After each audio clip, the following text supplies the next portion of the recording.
education, risk management, mentorship, community. Find all those things, you're going to be successful. It might take a while, but a while in crypto, like I tell everyone, a while in stocks might take you 15 years, but in crypto it could be in 3.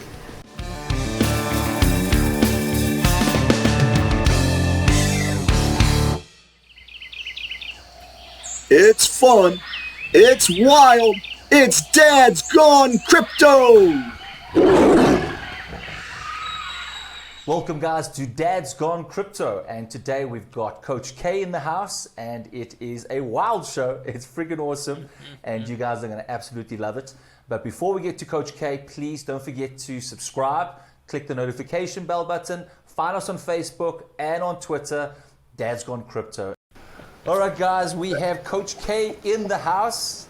Coach, thank you very much for coming on the show. It's going to be awesome. And we got the boys in the chat, and we're going to go deep diving on some interesting things that Coach K is up to, some alpha, how to get into crypto at the same time. Yeah, just all things crypto, guys. Coach, how are you doing today? I'm smoking a joint, but I'm good. Yeah.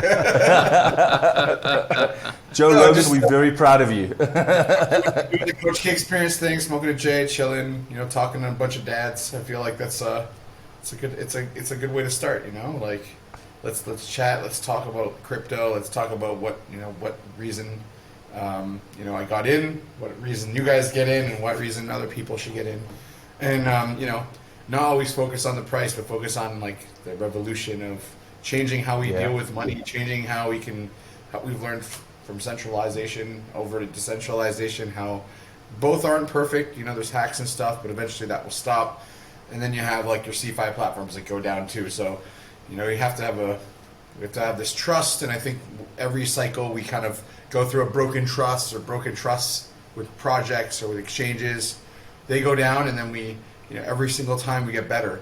So it's like people look at failure because our education systems I was a teacher, so they always focus on passing or failing, but it's not really, there's a lot of gray area within that because you can do well on a test doesn't mean you can do well in life. So, crypto can help you a lot because it lets you be who you are, and it's a kind of a funky space with a lot of really cool personalities that are different. People that will come on podcasts and smoke a joint like Snoop Dogg. I'm that guy. Because I also have a kid. Before we get to the deep dive in that, tell us, how did you get into crypto, and how did you get the name Coach K? Yeah, so it's kind of funny. I've been coaching football since I was 16 years old. I was playing at a high level. So my last name's Kovshoff. A lot of people screwed that up a lot, and it was just hard for kids, especially from being from Toronto, a super multinational city. It's hard for kids to say your name sometimes, especially when I went to Asia. So I kind of just became Coach K. That left when I started in crypto. I was teaching, caught Thailand. It's like the third time someone told me to buy crypto. I was like, screw it, buy some crypto. Learned pretty much nothing at that time, just wanted to have some. And then, 2016, 2017 came. My friends called me. They told me crypto was going up a lot. I was really excited. And then it was more about, okay, well, I'm seeing all these people shilling shit, but if you thought the last cycle was bad, the cycle before it was even worse, man. People were getting famous because they just talked about it at the right time. They weren't teaching anybody anything. And what you see getting wrecked in this cycle, it happened probably worse for most people because it was retail that got the worst of it last cycle. This time you see big funds, you have 3AC, you have exchanges, you have Genesis, you have all these guys blowing up. Last cycle was the average, normie, right? That's who was mostly in. And so you see the evolution from now we have funds, and now you go to conferences like I was in September in Singapore at 2049, and you see all these brand new funds that have been raised for crypto. So there's been always a building block, and it's like staircases, just like the chart. It's a staircase. It just keeps going, sideways down. And then sometimes you have to walk up a few steps. You take back 2 steps, and then you make 1 step forward, especially during the bear market. But then you take 3 leaps forward, and then you take 2 steps back again. It seems like you're never going down. You're always kind of going up, and that's not saying that we're never going to go down or, we can't move, we can't dump and stuff like that, because I don't look at it that way. I look at it from the larger perspective.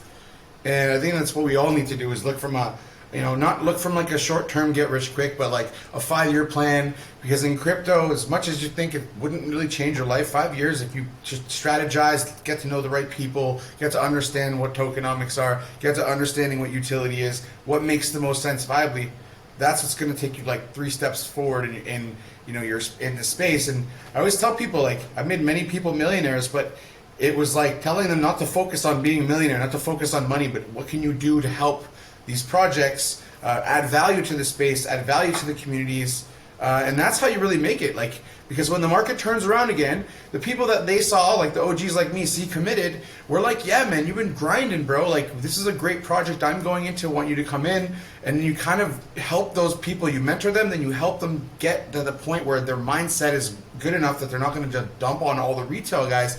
We're actually going to support the project in various different ways. Could be writing, could be just in the community, but supporting.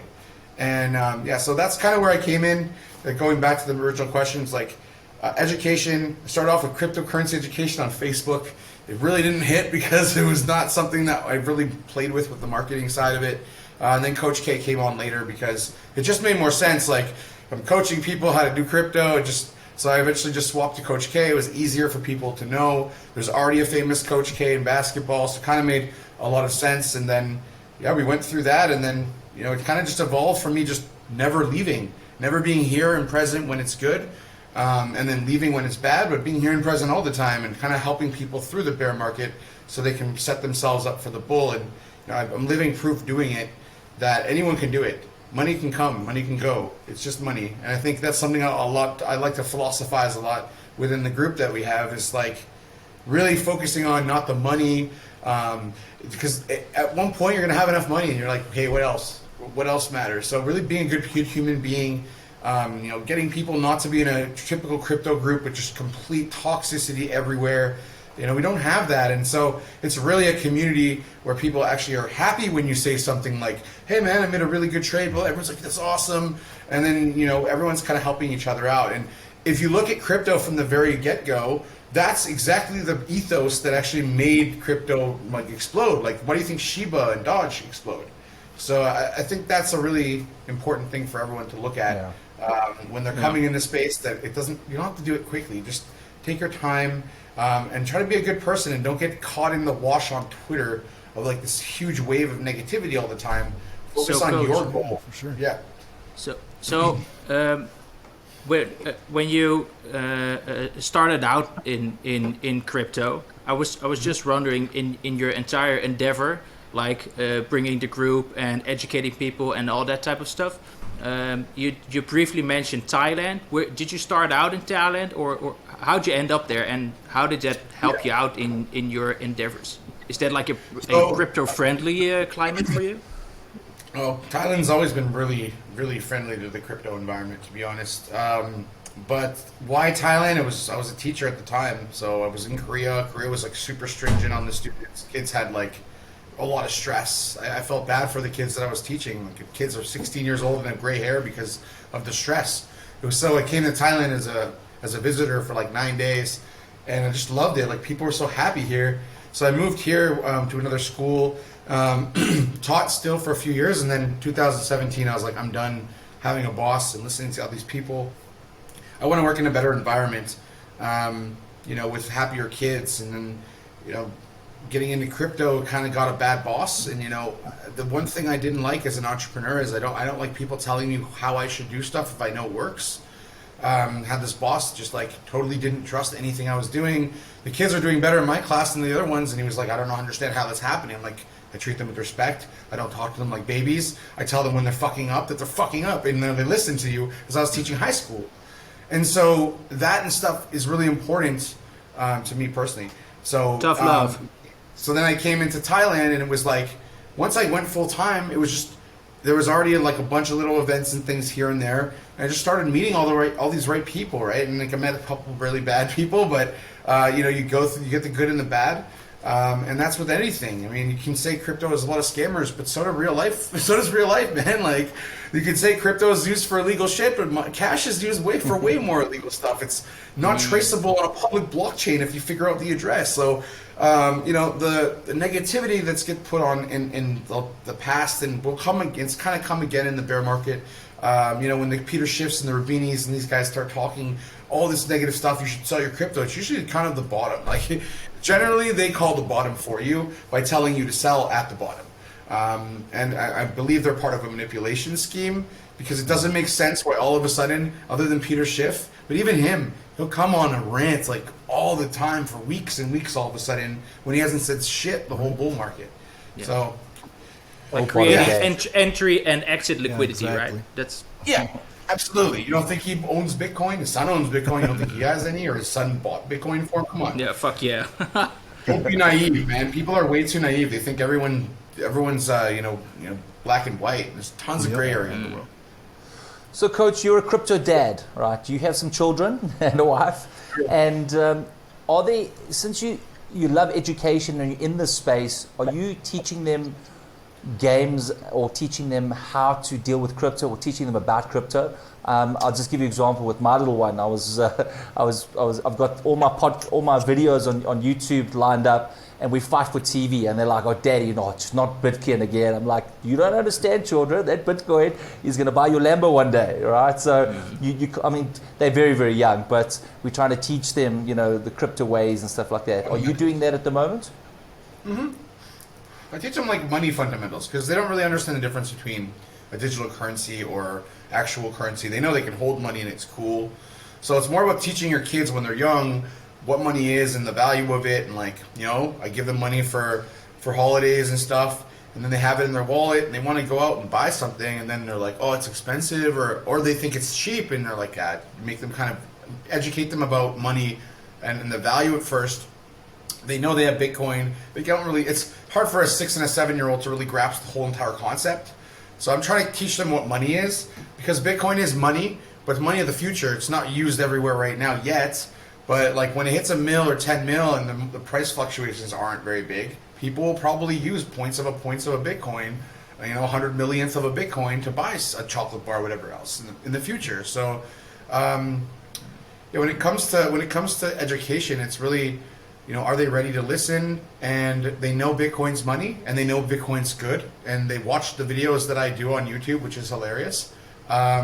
And their friends, they show me on videos too, and I'm on YouTube, which is hilarious. But I think it's really at the point now that I bought them each a Bitcoin, and it just sits on a ledger and a specific wallet for them. And I think that's the most important part, because as they get more understanding that things are worth value, then I can start teaching them a little bit more about crypto. I do explain how when they're playing Roblox, that's very similar to a token in a game that they're coming out. Mm-hmm. But right now, there's no real games that I would say are going to entice a 6 and 7-year-old to play the way they're playing on Roblox, for example. It's just there's not enough change. Like kids play a game for 5 minutes, they want to change it and play something else. Yeah. But yes, definitely I've let them try a couple crypto games. They're too young, I think. I think in a few years, once they start really understanding money more, I'll continue teaching them a little bit about the value and where it comes from. And, that's more important for me than trying to get them to understand the code and stuff yet. Because there's just not enough interest. And if I push it on them, they might never want to learn about it, right? So you don't want to be when I was teaching, I always told parents, don't be pushy on them. Try to emphasize things that are important, but then also at the same time as you're emphasizing these things are important, let them kind of don't push them too hard into it, because they'll be like, screw you, I'm not going to ever learn it. So, Coach, if I heard correctly, you bought your 2 kids each a Bitcoin. Are you open to adopting 3 more big children? You will get there too, sir. You will get there the next year. I have no doubt about it. I have no doubt. We charge for babysitting. Honestly, the BTC, it was more just like set them up for their future when you're talking about what can you do to set your kids up for future? Like, buy them 100 ETH, buy them 1, 2, 3 Bitcoin, and every birthday just give them a little piece of a Bitcoin, half a Bitcoin, 0.25. If you can only afford half or 0.05, give them that too. Because remember, every millionaire in the world can only own 0.36 Bitcoin or something. I think that's the number. So there's not enough Bitcoin for everyone, and then you have to take away the 4 to 5 million tokens that are lost forever because the private keys are gone. And then you look at it and you go, actually, it's even less than that. So if you even bought your kid a 0.25 Bitcoin, they might be a millionaire in the future with that 0.25 BTC. So it's more about just thinking longer term. Don't worry about the price fluctuation. And when you see the market going in a straight line up, generally that's the time when you might want to sell a little bit and then wait and be patient. And that's the hardest part about doing what we do is the patient side. When it's boring and you're like, maybe I should do something, and you see the market go up like 20% on a coin, you get all excited again. And that FOMO kicks in. And it's more about teaching people patience. Is literally the number one skill of a trader is not needing to go in, waiting for your trade set up. And that can take a year, which it has for a lot of the trades that I waited for. But now they're bullish. Now we're in a bullish state, to be honest. So that's the nice part about it. So, Coach, you transitioned out of a teaching career into being full-time crypto. Hey. I transitioned? What are we talking about here? Hold on a second. And This that's is a weird news, one. guys. Coach says just... Well, now wait a minute. You are in Thailand. You are in Thailand, so we never know. You upped the ladyboy game. He's letting me up for some ladyboy jokes. I already know it. How good are you with the ping pong ball? Give you paddles. You have shots to fucking hit it. Oh, paddles. Just don't miss if you get the paddle and you don't miss. I'm telling you, if you miss, you're going to get some... Let's move on. Anyway. Okay. Answer that question without the kind word of transition advice? so everyone doesn't get confused. All right, I'll do my best to not use the word transition there. So, people that are home and offended, your snowflakes, deal with it, bitch. All right. So after your sex change, Just shorten it and say trans. anyway, you were a teacher. Cheers, Coach. You started your career out as in teaching, and then you moved into a full-time crypto career. Can you give our audience any advice on how they can get out of their jobs that they hate and move into crypto full-time?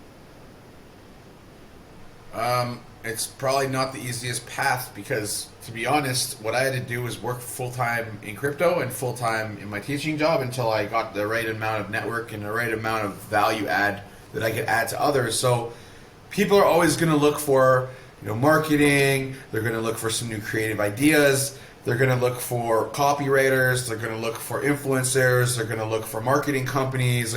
They'll find, what do you do now? And can what you do now actually transition? You find a solution to certain problems that you're seeing in crypto. So I saw a problem when I started is no one's doing any education. They're just shilling shit. So I wanted to go on a different vibe than that and go, okay, well, if no one's doing it this way, I see a problem, so I can fill that problem. And then I also am good at a lot of other stuff, but it gave me the avenue of building trust in the community. And then projects were people listen to you, so we want to work with you. And then it was all right, what can I do for them? And I just kept working in ways as a secondary job, working all night, working all day, working all night, doing 15, 16-hour days. But then you get to a point where you're okay, now I have the ability to go and work for a couple positions, make enough money to figure out how to get to that next step along the way, and then figure out where my value was, right? And what am I good at? And how do I, how can I help other people while I'm doing this, with what I'm doing, if it's videos, how does that actually help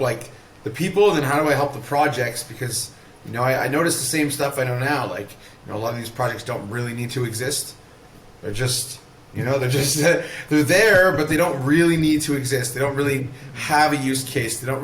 They could use USDT and stuff like that. So really trying to help the projects go, okay, well, yeah, it's great that you have this idea and it's a great company, but where does this token come into it? And that's where I started realizing, wow, I'm good with numbers, and the tokenomics came, and it was just I was good at so many different things because I just understood the industry, and many people haven't launched as many projects as I have. So it just comes down to your effort, your grind. If you really want to get there, you have to put in the effort, and it's just It's not going to be easy. Like, everyone thinks, oh, crypto, those people got lucky. Some people did, that's for sure. But they had money to start so they could get in there. Or they were an influencer with a lot of people and they were shilling referral links and losing everybody their money because they're saying, yeah, follow my trades. And that wasn't really good. So the space evolves, like I was talking about earlier. Like, the space will continually evolve when we're looking at that in that aspect. So if you look and you see AI and you're good at computing, and you've done machine learning and you have neural networking in your background, maybe you could go and wait, ChatGPT. How can we use ChatGPT for a lot of different things? And honestly, like, it doesn't even have to be crypto to leave your job if you hate it. If there's something that you can do and anything in the world and you love it, you should go and focus on that and lose all your money in that first before you do a shitty job that you fucking hate waking up for. And you're like, every day you're like, oh man, I have to go to work. It should be like, yeah, I get to go to work. That's how it's supposed to be. You have to have something you're passionate about, or you're there and you're just going through the motions, and it just doesn't feel good as a human to go through motions like that. It just makes you feel bad on the inside. To be completely straightforward. That is great advice. It's scary to go and do these types of things as a dad with kids, and you have to provide for them. But for sure. when you do it and you go through hardships, it leads you to the success that you're looking for in the future. Yeah, Ryan, and absolutely. I think also, Coach, that I think when you're younger, you can be more you can be more risky in your approach, right? Because you can still have time to learn, you can still have time to pick yourself up. But when you start to have mortgages and houses and kids to pay for, you can't just say, well, screw this, I'm quitting, because you're putting your whole family on the line. You're putting their future and probably food on the table. So it's not the smart thing to do.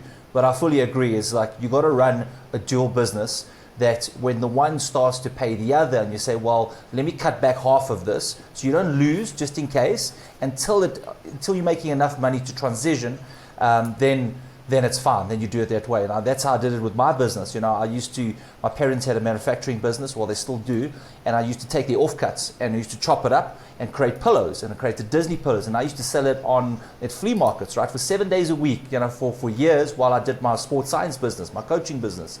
And only once I had enough to transition into full-time, then I'm like, this does not make sense to me anymore, because it's time versus money. And then, of course, the next phase happens. So the same thing applies to crypto, in my opinion. Yeah. Yeah, absolutely. I was just wondering, there might be an argument to be made to, I'm not saying people should quit their job when they have mortgages and families, etc. But there might be an argument as well that if the risk is higher, and somebody would quit their job and has all those liabilities and responsibilities, it's balls to the wall, motherfucker. You better make it, or you have to explain to your family why they eat ramen for a couple of months. So Absolutely.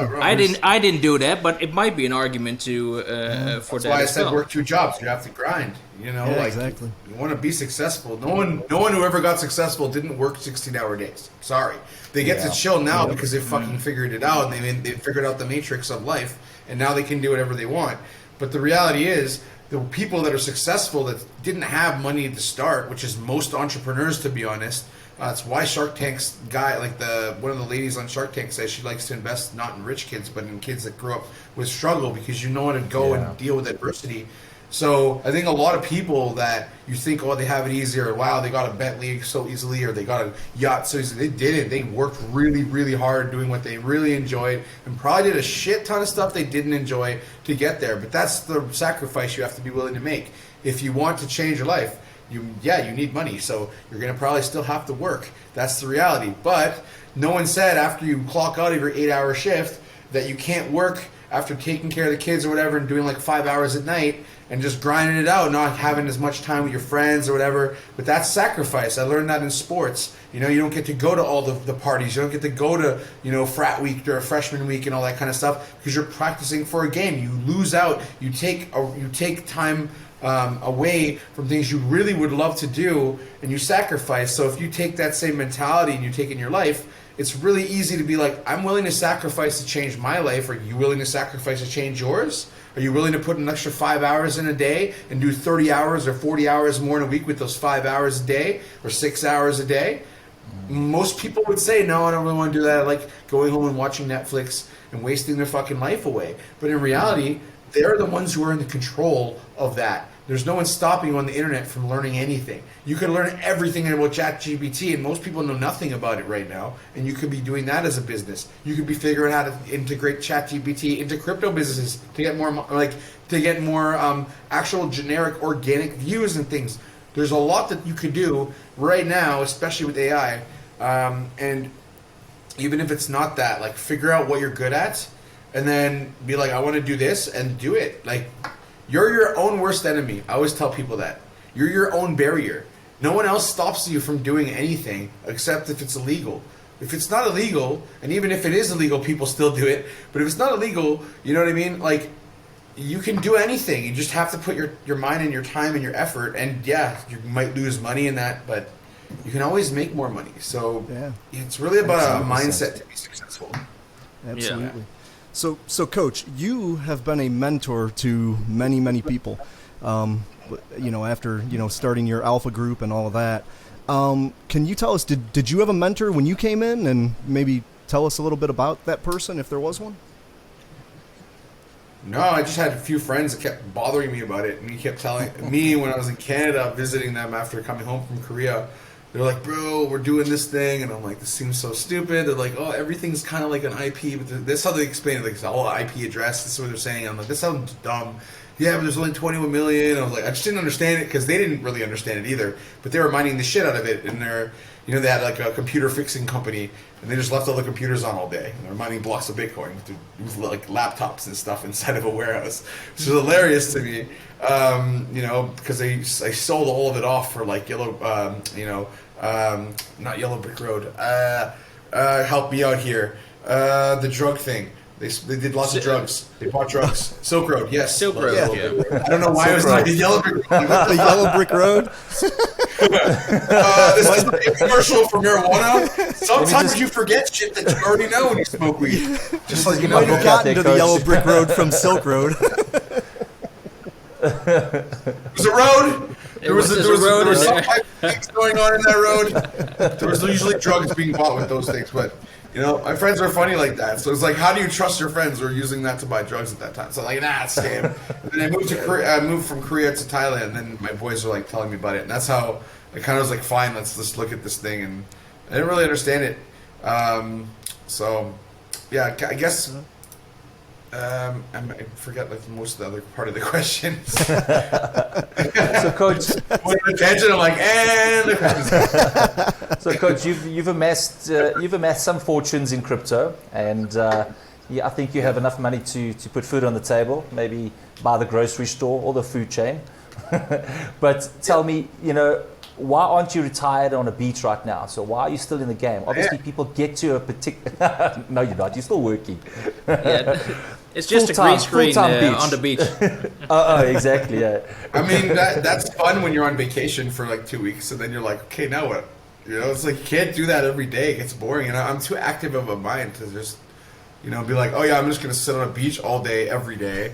That just sounds fucking boring to me, to be honest. I go to the beach when I want to go to the beach because it's right here, right? I don't really have to worry about the beach per se, so it's not really like a focus per se of mine. Like, I don't really need to be like, oh, beach, beach, beach. It's not really like important as much because I can do it anytime I want, but I can't, build something or work with a really cool group of people. And I like crypto. It's not really about the money at this point anymore.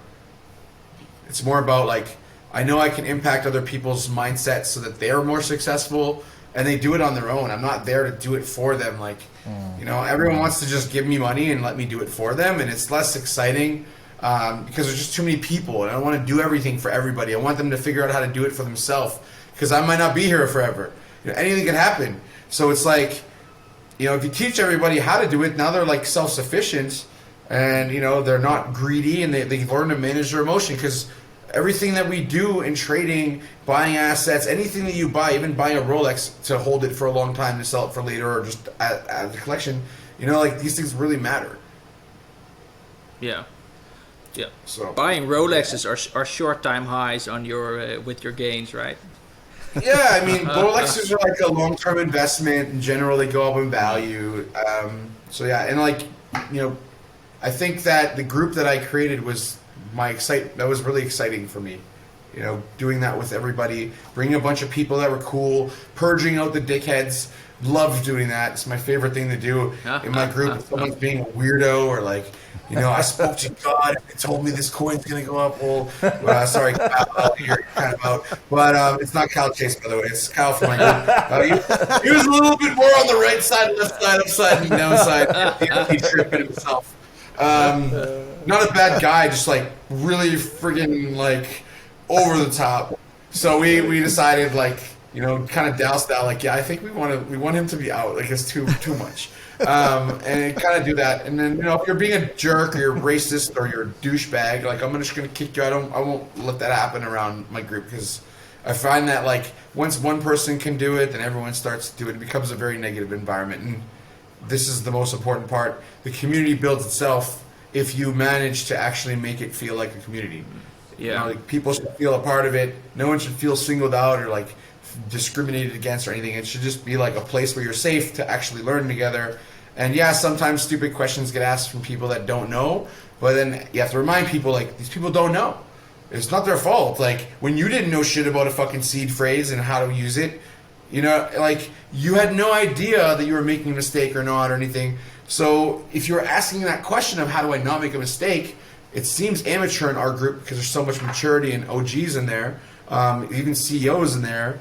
But like, it's a place where it's pretty safe. So I always remind people if they're being a douchebag, like, yo guys, come on. Like, don't be mean because no one just came in the group. So it's really, everything's always about everyone else. Like with Aptos Launcher, we all raised capital for that. And then it was kind of my decision to like pull the trigger to go in or not. And I kind of felt like there was something off about it. And then I just held the capital and I was like, let me just ask more questions over the next couple weeks, the next month. And then there was one point they rebranded to Kaiken and I was like, this has nothing to do with anything that they said they were going to do.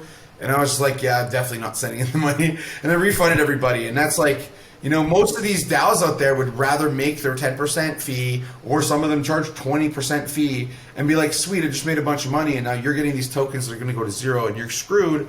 I rather tried my best to protect people. And I'm not a protector. I'm not like a saint in crypto or something like that. I really care to like help people make good decisions. And that's why I'm hated a lot of the time because I don't say what everyone likes. Yeah, and these type of experiences, right, is what if people look at you, they see the Coach K of today, right, with all your experience, high net worth, your network, and all that type of stuff. But obviously, there's been a journey, and probably if you've touched on a little bit, could you like elaborate for a couple of people what your lows and your highs were up until this point?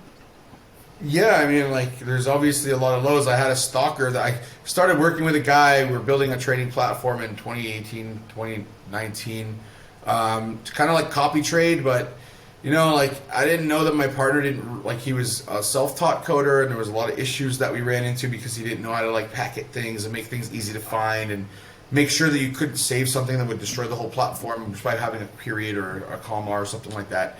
So we went through a lot of problems there. And it was like a really like dramatic time because it's like self-funding this with just one investor, and then it just didn't really work out. So then after that, I think it was like September 2018, 2019, or maybe 2020. I can't remember exact dates, but he left. I think it was 2019. He left because I was like, yeah, this isn't working out. He wasn't working out, so we stopped. And then I was like, man. Now I have like no business. I have, low on funds.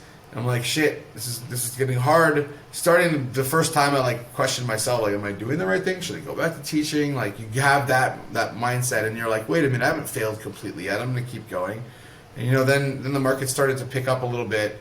Like I think like 2020 started picking up, 2019 into 2020. And that's when I was like, okay, starting to feel a little bit better, made a little bit of money, and then started having investment opportunities. And right at the right time, we did like Frax and RSR and a bunch of SAFs that we had. And we waited, the market started turning around. And then it was like, okay, we have no money to having money. And I would say like the lowest thing that ever happened in my whole time in this space was working with one of the guys when we're doing the platform, supposed to be a full-time trader, so I could focus on it and he could focus on it, so we could put in good calls based off of that for the whole entire community. And then I caught him like copy trading off of someone else's company. Like he just like copied and pasted the trades and stuff. So I was like pissed, obviously.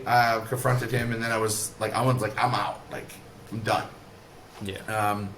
And then he just stalked me for 2 years and defamed my character anywhere he could go. He wrote stuff about me to companies I was working with in the space, called me a scammer, said I stole people's money, like all sorts of crazy shit. So I dealt with that for like 2 years, and like, you know, a lot of companies, when they think you're a scammer because this guy says you are and he's so convincing, and he made up fake documents about it too, like SEC fake SEC emails to people showing them I'm getting in trouble and all sorts of crazy shit. So it was like, that was probably like the lowest thing I've dealt with in crypto, and the lowest of my time was like right before that, like right as that came to an end. I have this guy defaming me and slandering me, and I'm working in the space, and I've never screwed anyone over, but now people think I'm screwing people over, and it caused a lot of problems in businesses, and obviously the defamation led to like, you know, a lot of like negative, like, you know, just negativity and constant like badgering, and the guy stalked and bullied everyone that he talked to that would say anything good about me. So I had that experience, but it made me a lot stronger. Like now I just know someone's like a dick, you just block them. If they keep messaging you on another platform, you just keep blocking them.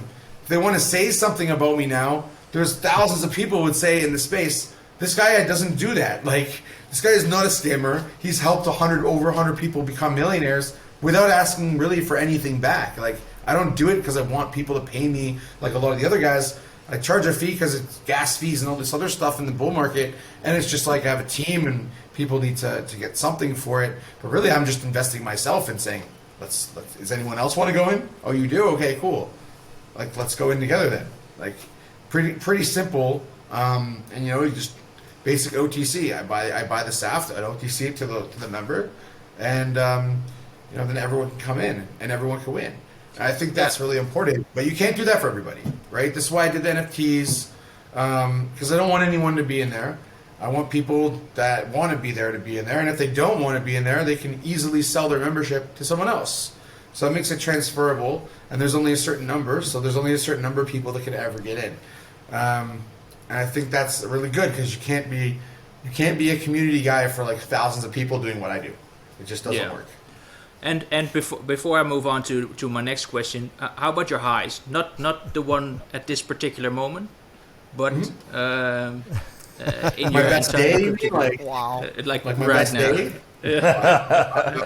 I would say that like my highs would be like going from someone who almost had no money left, and I had some crypto still, but almost having no actual capital left to keep moving forward for too much longer, to 6 months later hitting my first million.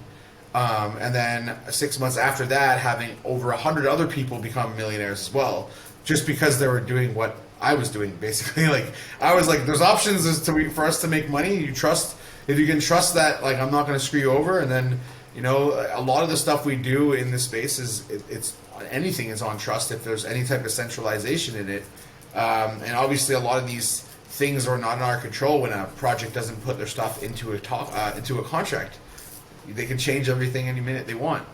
So, but yeah, my high was definitely making like $1 million and then making $1 million in one day. That was really cool. Like, just being able to say like I made $1 million in a day. And one of my other highs was distributing $100 million within like a month and a half. It was crazy. Wow, As we were going up to that top in May, I was like looking at some of the distributions, and I was like shaking my head. I'm like, I'm distributing $35 million right now. It's like, holy shit, you guys realize what's going on right here. Wow. So it's really cool. It was really cool, and then like helping people just, you know, navigate. We're going into a bull market. We're in a bull market. We're going into a bear market. I mean, did that. I don't know if you guys were in the metaverse when we did that on PAX World, and I was telling everyone in the group, I'm like, yeah, guys, we're going into a bear market. We had $2.2 trillion market cap at that time. I told them we might go down to 1.2 and probably to 800 million. And people were like, no way, blah, blah, blah. And go to your total market cap today and look at the bottom, and you might realize that we hit 700 billion. So it just goes to show you that here's something fucking crazy interesting. Wow. Okay, so I just looked at my chart for total market cap. I haven't looked at it this week. And I drew a box around a certain time frame where I said we'd likely break out around then. We literally broke out the last day of that time frame, and that was that was January 6th. That was right before we popped. Right. I said between this time and this time on one of my videos back in like a few months back that this is likely where we'll break out of. In some point, we'll break out in that zone and start going up again. And now our total market cap's bullish. Right. So I've done this before in August. The last time I talked about it was in August, in the last cycle in 2020.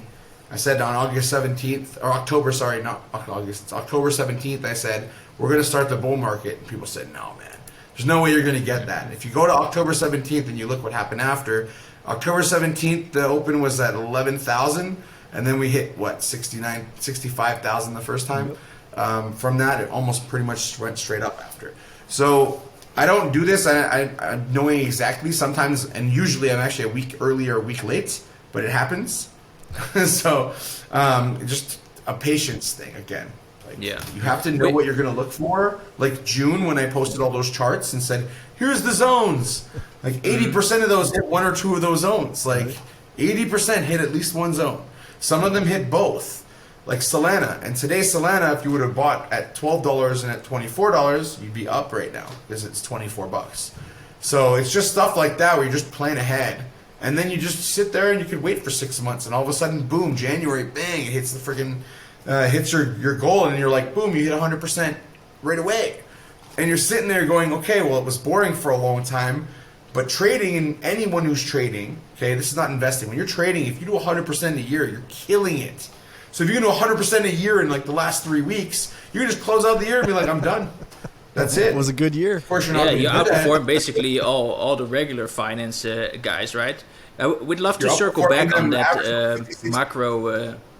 macro stuff and market outlook at the end of the show. We definitely want to have your view on that. Right. Of course. But going on, you mentioned a couple of coins, and I noticed that they were on the list, right? I think the highly anticipated list you've created. I went over it, and I was surprised. I think is not the right word, but positively impressed, because most of the people creating lists, right, they put the next 1000x coins on their microcap and all that bullshit. But these are actually very quality projects, in my opinion. How did you formulate this particular list, and why are they better than all the gazillion other tokens out there? And then, Coach, just obviously tell the audience what is this list? How did you come up with it? Yeah, so I mean, like during the bear market, again, you're planning, you're prepping, and you're looking at what are the coins that have, like for this time it was, okay, I have a bunch of millionaires. Can't go into a bunch of shit coins because there's not even $1 million liquidity normally. So it's a higher risk game for them to invest a lot of money into the smaller investments. So when we're looking at my list that I created, it was how can I make 100K or 10K 10x? Now it might go more, but like what can I do to turn that into 10x and not have a huge downside risk? So I looked at that from a perspective of people having 100K, maybe even 500K, and putting 100K into the list, right? And the idea was, okay, you want to put like 80% of your funds into high caps that have potential to go between 5 and 20x. So look at that first. So high caps. What's a high cap? Anything with $100 million, and generally most of the stuff that was $250 million and up to billions. So we looked at those first. Then I looked at the factors like, okay, everyone said, why are we going in Aptos? And I said, well, Aptos has token distributions, and we're going to try and avoid VCs getting tokens and being able to dump them on us. So we're not going to go and hold, because the idea of the list is to buy and hold. It's no stress. It's not going in and out of coins. You're not trying to make crazy big decisions, because usually you're going to make those with emotion and make bad decisions. So how do we get that bad decision making out? We give you a list where you just buy and hold for like a year, probably about 2.5 years. We'll see when the market tops out, but usually it tops out about a year after halving, right? So that would be May of 2025. right? I think we likely go a little bit further and top out, closer to a little bit in the end. And it also could be March because it was originally May and we've had minor difficulty just keep going up. So that means that we're actually going faster towards that number. So if it's March, then it might be March of 2025. And then maybe it's even in the summer that sell in May and go away, and that might be it. Because usually to the top, it's a year. If you look on prior videos I've done, you guys know that already. So if you only have 1 year to the top, then you know how to plan out. So what do you need to know next? You need to know, A, is there token distribution? B, does the token have any use case? Does it need to exist in their ecosystem? C, does it have a financial model where their money is being coming from whatever cryptocurrency or ever dollar, whatever, and some of it's getting bought back in the token to continue those staking, but usually they're locking a lot of those tokens away in the bull market and unlocking them so you can stake in the bear market, which means less sell pressure. Simple as that. If you look at numbers and you do them in your head, you'll realize that actually is a really good model, but not giving crazy staking, just normal amounts of staking, right? So a normal would be something around the range of 10%, right, for a project that has users. So that's what we're really looking at, and then basically having a high cap, having either no distribution or a lot of it out. Ecosystems, things that are building where people are going to use the token for their token to be traded.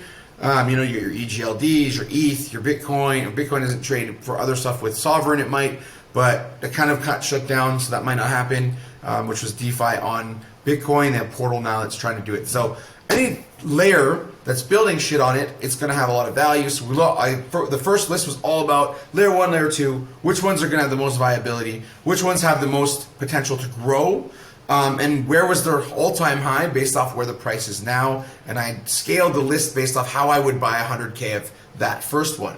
Then I made a second list focusing on AI, file storage, a couple other layer 1s. I focused on DeFi as well because DeFi is going to start again, and it's probably going to be stronger this time because CeFi is less trusted after Celsius and Genesis and all this other stuff. And Nexo getting raided. I don't know if you guys know this, but Nexo, they pretty much closed my account because I took my money off after that raid, which was really funny. I got an email today about that. We look at those types of pieces of information, right? And then I looked at, okay, what are the narratives that will come up? So we have oracles, we have things like dexes, we have meme coins, right? So I really try to balance it out. So I chose a few meme coins that are more than just a meme. They're not just a hold token forever and do nothing, but meme coins where they're building a layer 1, or they're building a layer 2, or they're building a dex, or things that have a use case more so than just holding the meme. I think that's what we're going to see. That's like Bone or Leash, right? Bone, Leash. Obviously Shib's going to be there. Qualm is building a layer 1 for all these platforms too. So you have a lot there, and I think that's really going to help for those ecosystems, because you also have Ka and O, and the people that are involved in those are very similar people.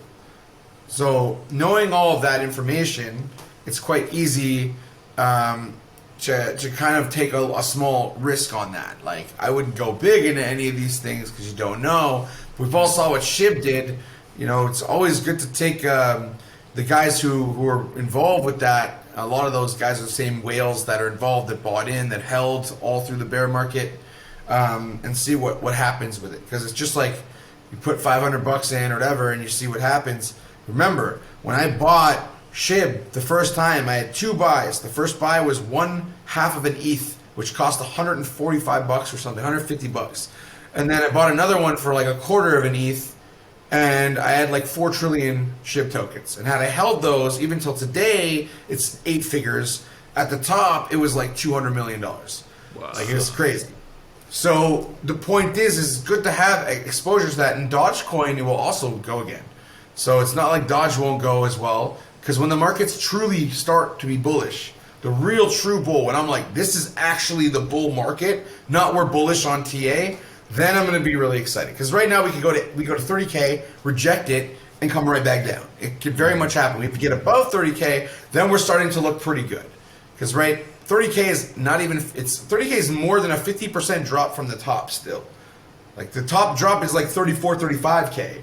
So even then, you're only halfway from the top drop from that drop down. So people think, we're super bullish right now. We are on a technical level, absolutely. And we could stay there. We could also stay there till, sometime around, 3-4 months from now, like we generally did in the past, and sell in May and go away, right? It's likely that will happen, or will extend a little bit into May, and then it will start to drop off, because we usually drop off before we start to go sideways into the halving.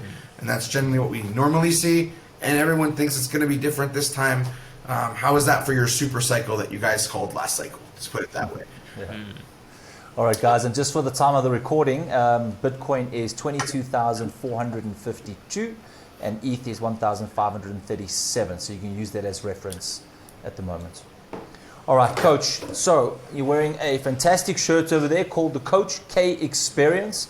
So it's something that you put together. Can you tell us why you put it together? What was the purpose of it? How can people benefit from it?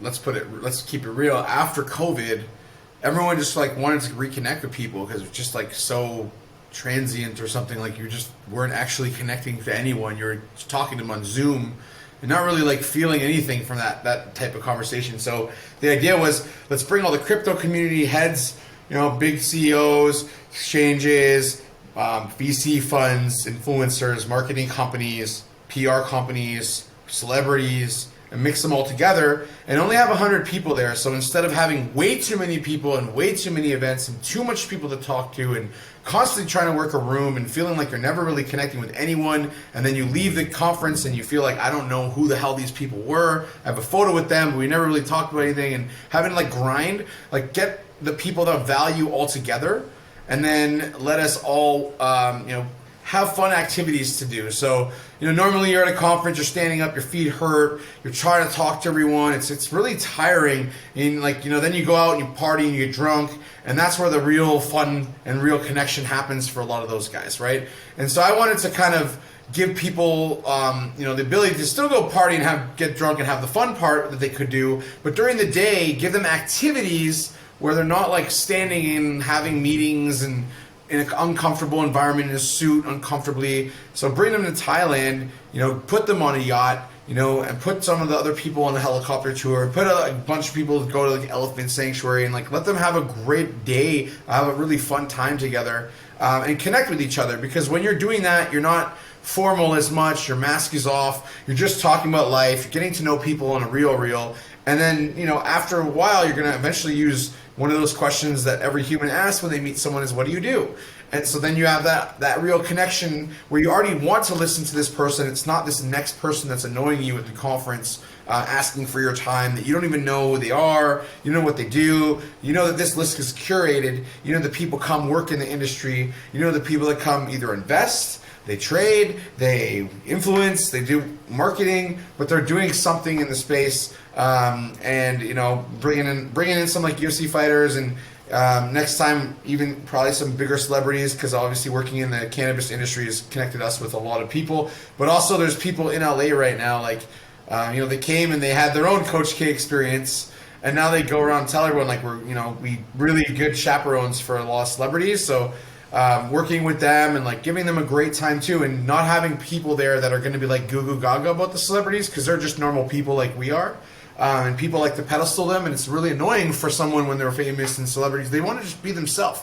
So you get a bunch of successful people together, and it's a lot more of an environment that they can chill and just talk and find out what these people are doing, because they're also successful. So maybe they don't have fans because they're successful and they've made a lot of capital and done really cool stuff, but it's a similar type of mindset that two people will have. And so you go through a whole week with people, and like our whole week, no one even really had a disagreement or an argument or anything. Everyone was super cool, high IQ conversations, and really truly connecting with people. And some of the guys that came were like, that was like the best week of my whole entire life. Like they were like, it was so much fun. I got to do like everything I'd ever want to do in Phuket in 1 week at the same time, and just got to connect with all these cool people. We had fun parties. And so it was like every day was just something new, and it was something exciting. And so we had like a crazy New Year's Eve style fireworks show that we brought right in front of the hotel. It was crazy. It was longer than I expected it. We had fire shows at night. We had like a DJ come in and spin house and had like someone on a piano, someone on a saxophone, and all that good stuff. So That's awesome. Fun. It was just like really fun. It's like what you want to do on a vacation. We had that for you, but you're also with these people that you're gonna actually want to connect with because they're also very entrenched in the space. There's probably good verticals you could work on. And now you don't have to talk to all the people that waste your time, because all the people that are there are people I've worked with, I've helped, or that got introduced to me for the coming to the event, because they're pretty cool people, and they're the type of people you have a good time with and also have a lot of connections and work together on. That's so cool. If you need a couple of handsome reporters over there, I know a couple of guys. Are they dads? They sure fucking are. What are you talking about? We family. We've been adopted. Oh yeah. Working out angles. Okay, my son. I'll be your Mr. Dada. Gotta work on that one. All right. So, Coach, crypto, there's a lot of alpha groups out there. Can you say, is there any real value for people getting into these kind of alpha groups, maybe the paid groups, that kind of stuff, as far as like signal calls or just general alpha type stuff? Is it worth doing one, or is it worth like joining one? Yeah, so like our audience coming into crypto, do you feel like it's worth it for new people to get into these, or is it more of something for people that have a little experience? I mean, it depends on the person, to be honest. It's like a loaded question, because it depends on what experience they have, if they've ever traded before. Because if they've traded stocks, maybe. But the problem with a lot of these alpha groups is they're just copying from someone like myself or someone else that knows how to actually trade, and they're pretending that it's their own content. It's great for me because I'll post it, we'll all buy it, and then other people will post it, and then they'll all buy it, and then they'll have our targets. But obviously, the smart people always take profit before the targets, and generally the other people will have, they'll try to use us, but they'll end up getting used, and that's their fault. But you don't want to be a part of those groups, right? So it's really about who has a track record doing this stuff, and I would suggest not trading with people that have 15-minute charts on. They are going to get wrecked. You're going to get wrecked. It's a bad game. So I always tell people to avoid that. So it depends on who the alpha is, how long they've been in the space, and if they have a track record of actually being good, because most of them just try to do it for themselves. Like, they know, let's say you have 50,000 people in an alpha group, they post a trade after they bought, and they're selling as you guys buy it. Of course, the people that buy it and then sell it, they're going to make money too. But they separate it into like 3 or 4 alphas. They have like a platinum alpha, an alpha, and like a gold alpha. And then you're like, oh shit. And you don't realize that, right? So there's a lot of scamminess. There are websites that talk about who's a scammy and who is not. I think that matters as well. So looking at like which things are pretty scammy, which ones are not. I can't remember what the company was, but they caught my ex-partner, who I was talking about earlier, stealing signals as well, and so he got called out, and like, dude is crazy. So anyway. Well, all right. So speaking of the private alpha type groups, you have your own group, which is more of a community than a group, yeah. But it is a private group, the Coach K Club. Can you tell us a little bit about it? What value it brings to people, and can new people still get in? Yeah. So the value it brings to people is normally they're trying to get in on public sales, and it's really hard, and you can't really get much at all in. Our group's more for like the higher end crowd, because we do bigger raises, so it's less headaches for everybody, including myself and our team. But it's really just like the fact that you don't know what you're researching when you come into crypto. You don't know what's good. You don't know what's bad. So how do you differentiate good and bad if you're a new person? You don't really have that. That's what I'm saying, the track record. Like, people can go back and look how long I've been in crypto and go, okay, this guy is someone who hasn't got a bad rep. There's one person that's ever really said some bad stuff about me, but most people say good stuff about me because I generally don't ask for much. Even the companies, the ones that don't like me, it's because I'm not being able to be paid. Like, I won't take their money to like shill their shitcoin. It doesn't happen. Unlike a lot of the ethical influencers out there, I'm not one of the bad ones. You know, there's a lot of unethical guys just taking money and trying to use you, which is another reason why alpha groups can be dangerous. If you know the person is not really asking for much, that's the point. And then also within my group, I give them my trading courses, which I could sell easily for like $3-4 grand and you know, market it and all that stuff. But I feel like there's got to be value for them coming in the group. And I mean, the thing with our group that's different is you can go in and you can go out at any time you want. You just have to find someone, go on OpenSea and find someone selling or put it up for sale, right? I think the floor is like 2.7 right now for one NFT. So you buy one at 2.7 during the bull run. If people realize they can get into certain projects and have the alpha that I tell my group first before they get anything else, hence the list. Our group got it on January 10th, and the public got it like a week later almost. And if you look at the charts, go look at January 10th if they got in, how much profit they would have made.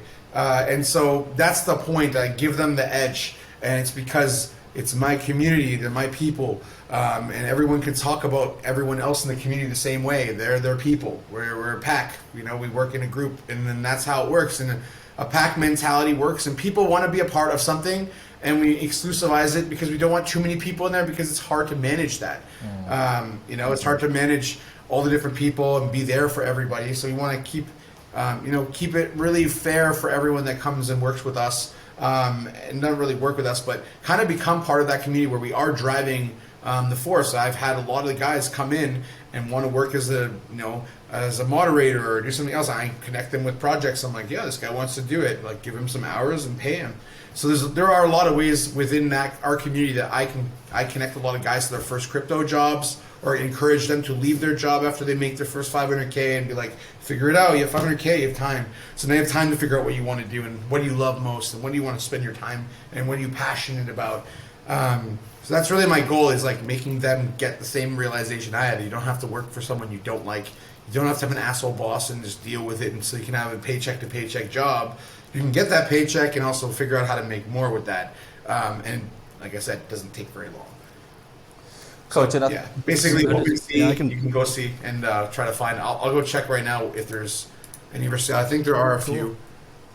Yeah, I think, Coach, also... Yeah, I think the last time I looked, there were just a few. I think from a community perspective, you have to have the mindset of, if you're going to go into a community, don't be just a taker. Don't just be there to like, where's my stuff, where's my thing. It says, be someone that can add value.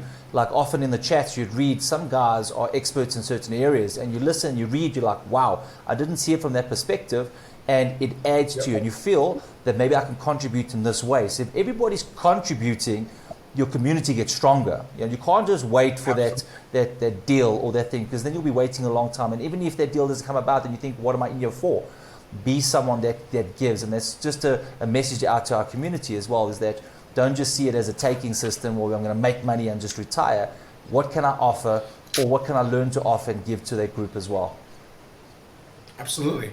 Yeah, I can say from experience, the Coach K group, it's been great being in club. I mean, it just opens up a lot of opportunities. Like the three of us, we're from all different parts of the world, and you too, Coach, and we'd never know each other if it wasn't for club. Us being in there and getting to know each other through that is what allowed us to start something like this, become friends over the years, and get into something like this. So it's just it's a really cool thing that opens up a lot of opportunities, and it's not just about the money. It's about community and kind of learning and growing together too. I mean, I could have done, like you guys know, I could have done a token and all that shit that everyone else did, and those groups have so much animosity between them now. Everyone's pissed off because they all sold on each other, which would have killed our community, right? And I built it from way before these guys started a lot of theirs. Mine's 6 years old, like started in 2017. Like this is a long-term community, and it started with a lot less people. Went up a lot, would come back down a lot because they would become inactive. But now it's like people have bought in. And when you actually put money into something, you actually care a lot more. And it's just like, even though they can sell it NFT anytime they want, generally they don't. I haven't seen a lot of people leave. I've seen a lot of people join through the bear market, especially when ETH came down a lot, because it's a lot cheaper to join. And, they can always leave if they want to. And I'm not making money from that. It goes to a club initiative where we can do some things like have cheaper distributions for everyone and things like that. And once in a while we do it where we can actually give 5% or instead of a 10 because we have a buffer.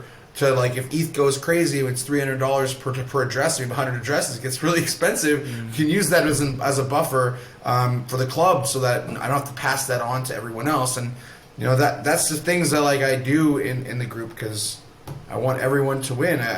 My whole goal is for them to win, for me to win, for us to win. That's how friendships work a lot of the time. Everyone has to come and give and take, right? So if you're in a group and you're not really giving anything, yeah, you can stay in club and you can invest and stuff, but if you're completely inactive and you only come around once in a while, you may not get as much love from all the other people, because it's really a community. If you're like the guy who comes to practice once a week and you're on a team, you're gonna kind of feel like, like, oh, unless you have a really good reason for it, right? Some people work and have other stuff going on. And like the cool thing about the group is we have lawyers, doctors, like all sorts of different like professions in there. It's a really high IQ group. Like the dumb, stupid, hating, and the memes we do for jokes, not to laugh at each other, but to laugh together. So it's like a family. You treat it like a family, and everyone wins that way, because if you treat people like your family, they're your family. Like you And choose them. what happened to the adult channel? Which one? Just a curveball The adult question channel. out there. We were very I've been disappointed. wondering about that. I was disappointed too, but I got outvoted on that one. it is a DAO structure. Like if the group, if like my closest friends that have been around for like OGs tell me, dude, like this is not a good idea, I'm like, all right, cool, fine. Like I got outvoted. I was like, fine, fuck you guys. It was the adult channel was up on the rise. It was the most active. Just take it out, fun coach. It was It's fine. definitely the most It's fine. active in the bear market. Yeah, it's a away. great indicator. Right, Coach. yeah, like bear market things. Let's look at adult porn. Yeah. Yeah, it's All a the guys great will like it, indicator. and then someone messaged me like, bro, there's a few girls in here too. I'm like, yeah, so they're in crypto. Like, I think that's not really good. I'm like, actually, you're right. That's not really good. We should stop doing it. hence that going away. But I thought it was good for guys and girls, because I met some of the girls at the club, and they're totally super cool. So they don't take anything personal. They're not snowflakey. Yeah. They're much more like, Sure. if you're a woman in crypto, usually you're a pretty strong, opinionated one, right? And you can handle like guys, because it's really male dominated right now. Not in Asia, but everywhere else. Asia, it's like 50-50. So a lot of females, which is really encouraging. Wow, that's insane. So Wow. you just mentioned the goals a minute ago, and also that your group exists for 6 years now. And we were just wondering, what's your 5-year plan for either the group and also for personally for yourself? I mean, I have a couple. It depends on what I'm doing with the weed stuff. My cannabis company 5-year plan is to grow it into like the Louis Vuitton. People, they know we have the best of everything. That's what I'm going to focus on, not quantity but quality. So that'll be that, building that company up, and then when it comes to crypto, building up, my assets, making money from investing and trading, and then helping other people do the same thing. And then, in 5 years, let's see where we're at. In 5 years, I might be like, I've done really well, and maybe I'll do a fund instead, because everyone in the crypto group will have so much capital at that point. It might be really hard to just do a distribution of, like, if you raise $1 million now with 300 people, it's still not that much. It's 300 people for $1 million splits up pretty fast and very small. So if you have people who have like $10 million, it's like, what do they do with their money? At that point, I might say, okay, I'm going to raise a $250 million fund for the group alone, and be like, all right, I'm going to do like all of our distribution, all of like the investment side, and run a fund. Because I have people asking me to do that right now, like all the time. Like, yeah, do a $100 million fund, bro. We'll give you the money. We'll know you'll 5-10 exit. And I'm like, yeah, I want 25%. And they're like, that's fine. If you do the numbers on that, it's $100 million a cycle minimum that I could make from doing that. And I'm confident that without taking crazy risk at all, just buying at times like now where it's really low, and if it not all at once, put 50% of the funds in, and continuing put more funds and deploy them the right way, and then obviously knowing to take profit and not be greedy, right? So I might do that. That might be my 5-year plan, where it gets to the point where I'm like, now I can't really impact people as much, or I might just have people kind of send them on their own way and let them. I'm like, you're already a millionaire. Like, let someone else have a chance. It might do that. But I think at that point, I'll be on to a different tip. I'll be on to something else in life at that point. So I will get generally bored of doing something after 10 years, I would assume. So I'm an entrepreneur, I'll find a new problem, and I'll go and solve that one. Have you got a particular number in mind? I don't care about the number. It could be $1 billion, it could be $50 million. I don't care. That's not the point. The point isn't the money. It's just like doing something that has impact on other people. And right now, I know that I'm severely underrated for the accuracy that I have in the market versus someone who just says pump Bitcoin, always moon, yeah, buy dip, which is a sad part. It kind of tells you a lot about society. There was a little accent there, Coach. Oh yeah, but it's just you get not the same type of love. But I feel like if people actually listen to the messages and the things I'm talking about, they would all be more successful. But it seems like in the club that actually swaps, their mindset changes because they're around it more often. They get like the Sunday 10-minute voice message that I leave about like a whole entire update about everything that you've been thinking about for like 2 weeks. And I'm just like, boom, alpha. And then everyone's like, damn, we love those. But I have to like get built up. Okay, now there's so much stuff to talk about. And I really want to just, and I don't tell that to retail. Like I don't tell that to YouTube or whatever. That's the one with the kids in the background swatting them off, telling them to go play. Right? Go fucking play. Crypto dad at heart. Yeah, okay. Why do you think my office is like it's a guest house attached from our house? It's like, I don't want to hear no goddamn kids. I need my peace and quiet. The man cave. It's a man cave. I smoke weed here. Like you don't get to do that in your house. Ryan's got a man cave. Michael and I was sparring. What? I said, Ryan's got a man cave. He's got a full-on bar, studio couch, American flag. Guns. So jealous. Guns. He's even got guns. I'm like, gotta have a place to escape to, man.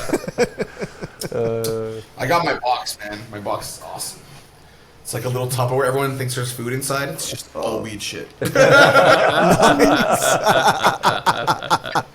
a little cookie jar. No one knows what I got there, man. Come on. It's like my first seed stash. I'm like, all right, I'm gonna like, I'm getting stressed out. I don't smoke bongs anymore, but I'm gonna roll a joint and smoke it. all right. Great for trading too. Oh, is it? Yeah, it keeps the stress levels down. So it's that time of the show, Coach. It's that time of the show where we do Dad's Got Jokes. And we're going to take a swig of our beer or our drink. And then if you laugh, it's clean up on aisle 9. And then you're out, you lose that point. If you don't, obviously, when they joke, just swallow. And then we'll ask you guys the questions.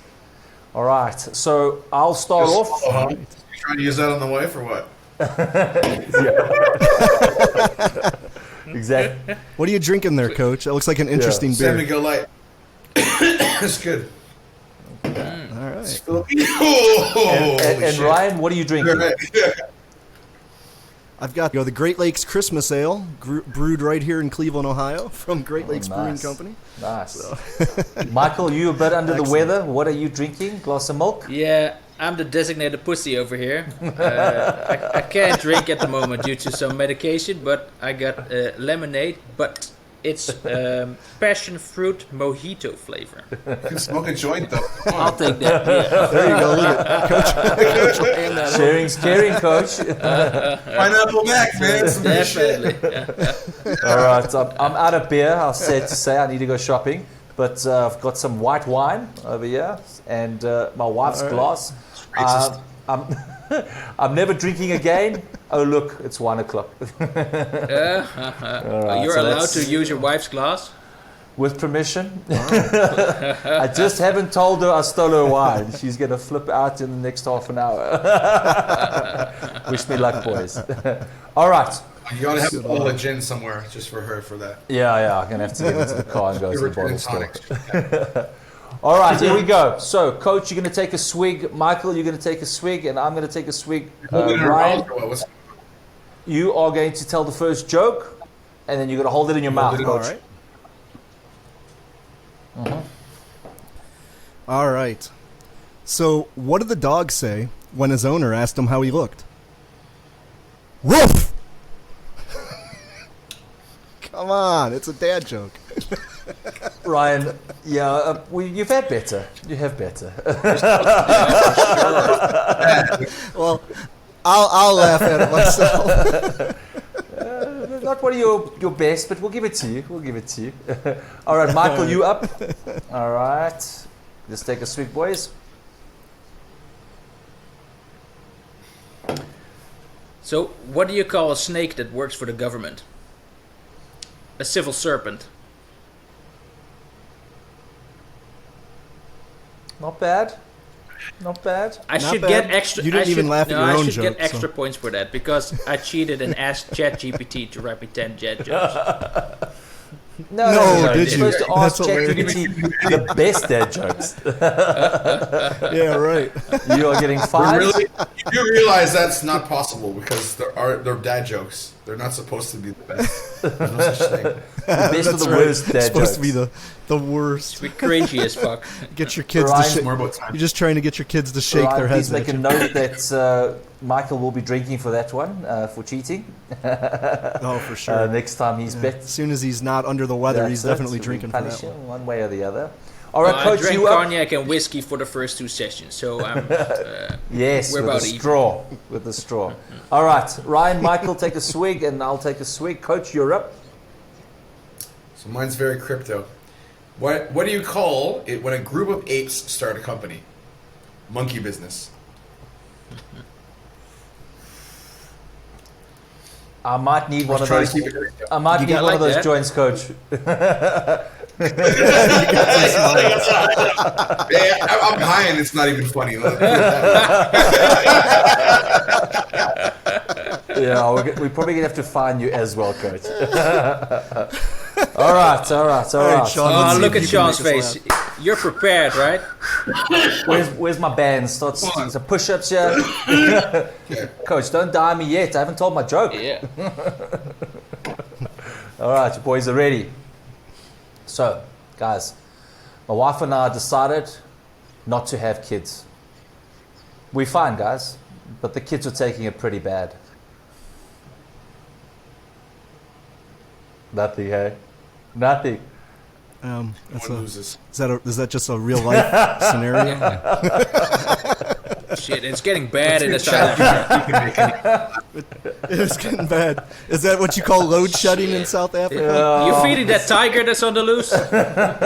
No shame, they caught the tiger, hey? We had a tiger in our Hey, area good. got loose. It destroyed 2 animals and hurt a farm worker. But they caught it and they had to put it down. Yeah, so sad. Little pussy had to go Figure out down. whose it was. But yeah, that's just a normal day in Africa, yeah, boys. Here we go. Okay, so let's vote. All right. Let's vote. So, Michael, are we voting Michael? Anybody voting Michael's joke? No. As much as I agree with the civil serpent idea, I'm going to say no. All right, Ryan's dad joke. The woof woof. Eh. No votes there. It was, as he said, rough. Yeah, rough woof, whatever. I'm gonna vote for coaches just because it was crypto related. It wasn't particularly funny, but it was crypto There's no related. real funny dad joke. It really depends All right, on so the kids. we were basically all just Right. horrible. All right, so boys, pick up your beer. Yeah, I'd say We we have just to all down it. we just all have a drink. Cheers.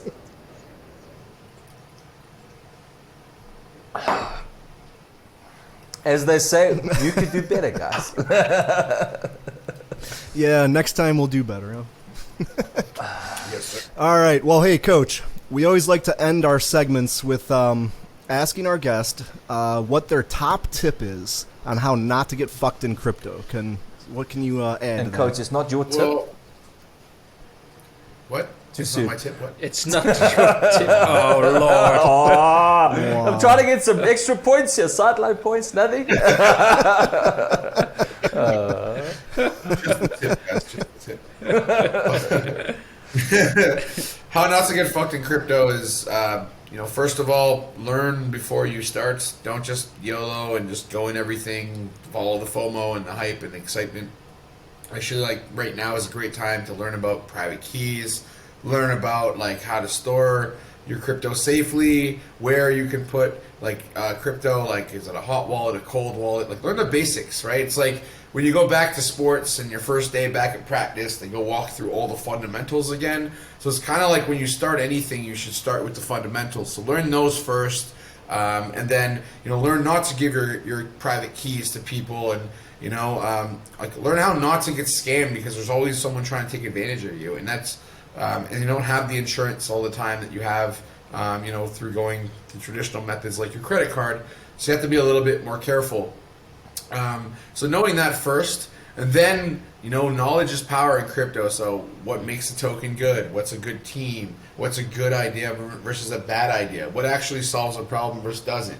And once you have those basics down, look for someone. And I always tell people, don't have too many mentors at the same time. Pick one, maybe two, and don't follow too much different ideas from too many different people. It's literally the one thing that will make you lose the most money, in my opinion. When you're following everyone else's opinions about everything, it's not usually the best path of to go. You're much smarter to have one or two people that have a track record, and you can see that they're not trying to take too much from you. And obviously their time is going to be worth something, but they aren't trying to like do it only so they can get some type of gain from you. You should be doing it authentically and building a real, true community, and then follow people that aren't too altruistic like Sam, because you'll get fucking destroyed. And don't keep stuff on exchanges, right? Like everyone asks me like, oh, but if you bought a bunch of crypto, like where would you put it? And I'm like, cold storage. Like you can buy it on Binance, right? And then you don't have to leave it there just to store it. You take it off, you put it on your Ledger, your Trezor. Like there's a bunch of other new ones coming out that like don't even connect to the internet at all. So you have a lot of options out there, but learn your options before you start, because I think the real reason why most people make a lot of money their first cycle and then lose all of the money is because they have no idea about the basics. And once you understand, like not to trust your opinion and start to learn about TA, and the things that I've taught people is like, I didn't know about Luna, I didn't know about UST, I didn't know about Celsius, I didn't know about BlockFi or Voyager or any of that shit happening, or Digital Currency Group or Genesis or anything. So everyone says, oh, like you got lucky. I said, no, the chart told me that it was time to get out of the market and we're going into a bear market, so let's put our money on the sideline and let's find something else to do with it. Because I got bored, so I started a company in cannabis because it became legal in Thailand 6 months ago. Because I was like bored. I'm like, there's nothing really happening. It's kind of like, every day is the same. So I got bored. So then you have some opportunities to, not get fucked because you can diversify. So the point is if you make money in crypto and you really don't know what you're doing because you got in, take profit all the time. Like I always tell the group, take profit to take profit, even when you don't even know why. You see it go up, it goes up 1x, like take some profit. Like get your initial out and then move that into, get the point where your money that you put in the market is no longer in the market, it's out, and now it's all fun money and you can multiply what's there. It's the number one mistake a first or second year trader will do. They get too high on their own supply, marry coins, and then hold them until they go back 98% down. So yeah, the real piece is like it's multifaceted, that question, but first thing is educate yourself and learn what you need to know. So you don't know what you don't know, you have to learn that first. So ask those questions, get the understanding. There's YouTube videos, there's so much stuff online that you can find out, so you do it right. And then the second part is, get with people that are in a good group, a good like-minded mindset. It's not very toxic. People are there. Everyone can be excited when it's excited, but not everyone's shitting on everyone when the market's not as good.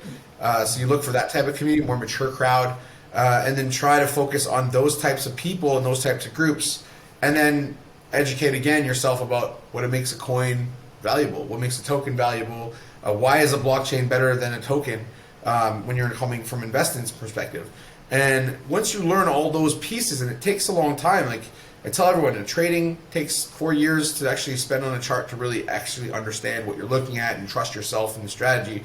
So it's all practice, and then having people to help you make the right decisions along the way, knowing that you're not, number one, you're not taking too much risk. So a part of that first education would be, what is risk management? How do I do it? It's the first thing I teach in my courses. Do 3 whole lessons on that, and it's like 30 courses, a 30 lesson course. Why do I do that? Because that's where most people lose their money, because they don't manage the risk. They use their emotion to invest too much. So keeping people at bay. That's why I think our group does so well overall, because you have such a vast array of opportunities, and it's like some of them aren't going to work. We've all had Cal DPN, for example, or we had Soul Chicks example. We had projects that didn't work out so well, but then you got your Eternities and you get your paid networks, and you have really good projects that do really, really well for us. And the whole point is that if you're not taking too much risk from investment to investment, you're not actually losing too much of your portfolio. So it's kind of a managed risk thing that I do, whereas if they were on their own, they might go, well, I'm going to take 25% of my portfolio and put in Soul Chicks, and then it doesn't work out. Now you're like lost 80-90% of that money. So yeah, it's really about diversity, and it's hard for some people when they're starting out, but just try to figure out what works best for you, and follow those motives: education, risk management, mentorship, community. Find all those things. You're going to be successful. It might take a while, but a while in crypto, like I tell everyone, a while in stocks might take you 15 years, but in crypto it could be in 3. It never stops. There's no weekends off. There's no closing and opening of the market. The market's generally open for 7.5 hours every day, 7.5, 8 hours. That's it. Whereas our market's open 24/7, so things happen a lot faster here. And if you just understand the technology and where it's going to be, it's basically the internet after Amazon, and all that stuff dropped off to almost zero. All the crap companies now have done their crappy things, and now we're going to start more on the innovation side the next cycle, and that's where all the VCs are why they're all coming in. So they see the technology starting to innovate. It's not just about buying a coin and pumping it. There's actual people building use cases. So it's a long-winded answer to a really hard question, because that is a difficult question, how not to get fucked. There's a million ways to get fucked, but do those things and you'll have a much lower chance of that. And honestly, don't follow the hype meme coin bullshit. That's also really important too. Try to stay away from that, these really brand new shit coins that start popping up, because you might make money on one, but then you'll lose money on 10. So just be really adamant about focusing on who's behind things, and follow those rules, and you're gonna crush it. So honestly, that's the secret to success. Coach, thank you very much. And who needs ChatGPT when you got the Coach K list of not to get fucked in crypto? I think you covered every point, and I think it's still going a bit more. There's way more stuff that I could have talked about, but that's why there's so many small things you can screw up. But just guys, you know what you should do? Yeah, right. I'm going to send you an address. Send me 2 ETH, and I'll send you 5 back. This is not how to get fucked in crypto. It's how not to get I'm going to fucked show you in how you can get fucked in crypto. I'll send you your money back, but it's a strong lesson for you too. Can we try something new? Let's shake it up. Can you send me 5 and I'll send you 2? Yes. Done. Done deal. I'll send you 5 on a contract that expires and sends me the crypto back. You won't know, and then you'll send me 2 and I'll get 10. Thanks. That's something that will probably happen. Thanks, Dad, for the lesson. Right. People do that shit. OTC markets, because Bitcoin takes long to confirm. They cancel before enough confirmations after they do the cash deals. So that's crazy. Just don't remind me of these things, Coach. It hurts. Still hurts. Trust no one. Not what you know, it's who you know. For sure. You know the right people, you don't have to worry as much, right? All right, Coach, and thank you very, very much for your time. We really appreciate it. Your alpha, your knowledge, your experience. We're definitely going to call on you again for the next show. But where can people get hold of you? Where can they get some alpha? How can they get into your group? In the group, just go on to OpenSea. There's the NFT there. I think there's 10 for sale right now. Some people probably bought more when the market was low. Smart move. Can't blame them. And now they raised the floor a little bit, which is good for the community. But yeah, basically go on, look up Coach K Club on OpenSea. It's generally where you're gonna find it. There's 5 items in that one, so don't go to the ones that are scammy. Now you know it's like a 2.25 or something like that for the floor, so you can see that and know that it's like that's the real one. So make sure. I don't think we got the blue check yet. We tried and applied, but they didn't give it to us yet. So we have 950 items, and there's 115 favorites, so that you guys know that you're which one to pick if you do it, because there has been people trying to scam with fake ones several times already, and I hear about it from people, and I feel bad, but I'm like, I don't have any more to sell you. Like, there's no more going in circulation anymore. Yeah. So we kind of cut that off. So yeah, come in if you can. There's a bunch that are under would go 30 to right now. Would they go to coachk.vip to validate with that particular NFT?